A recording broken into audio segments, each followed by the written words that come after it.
Tower in the Stars by Laura Carolfi. Illustrated by Ryan Konzelman.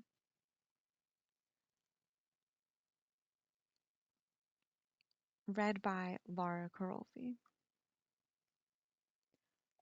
For Tiny with all my love, and for Tower with heartfelt gratitude, this story is both my gift to you and your gift to me. In loving memory of Bowser, from Ryan Konzelman.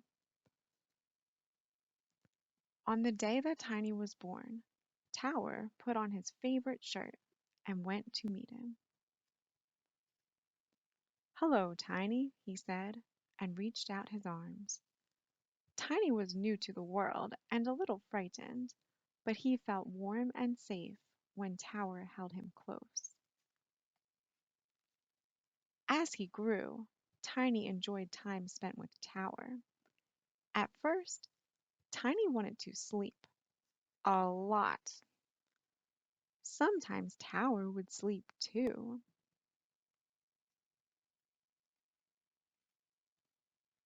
When Tiny was ready to crawl and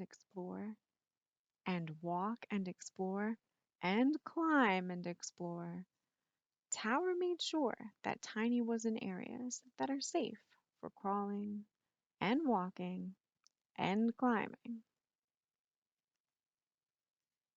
At last, Tiny was bigger.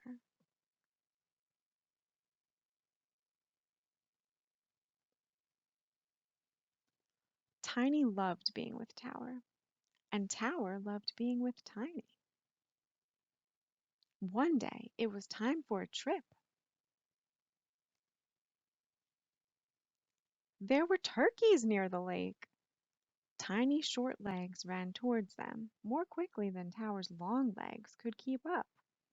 Tower was very tired.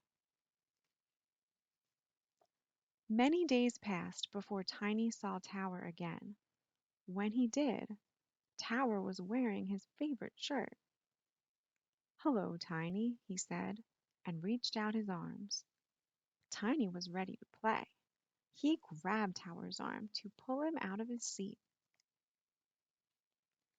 "Please, let's sit," said Tower. Tiny carefully climbed onto his lap. "I love being with you, Tiny. We have shared many happy, silly days together. I wish we could have more."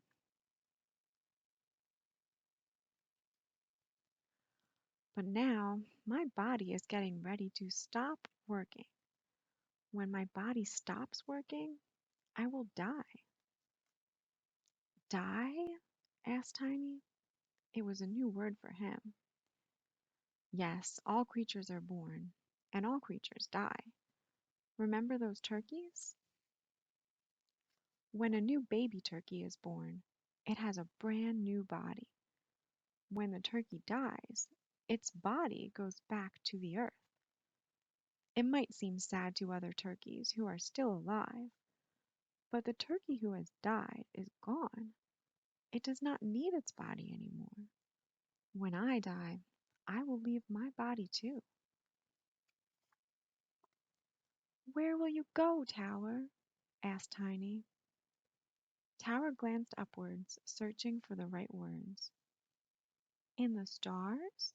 asked Tiny, looking upward like Tower. Tower's eyes met Tiny's as they came back to the room.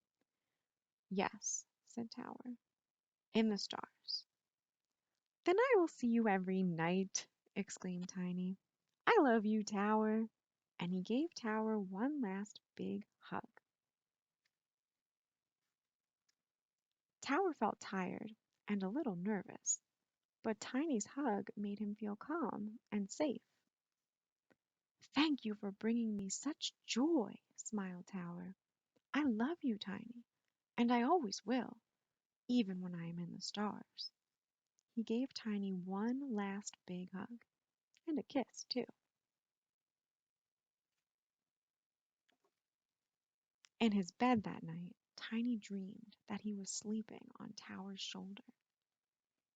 And from that day on, every night before falling asleep, Tiny looks out his window to find Tower's star and say good night.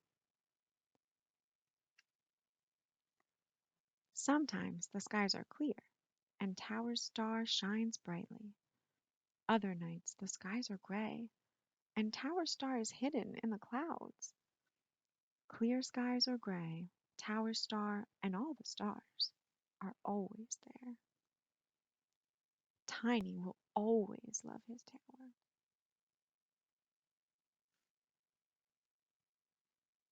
and feel his tower's love.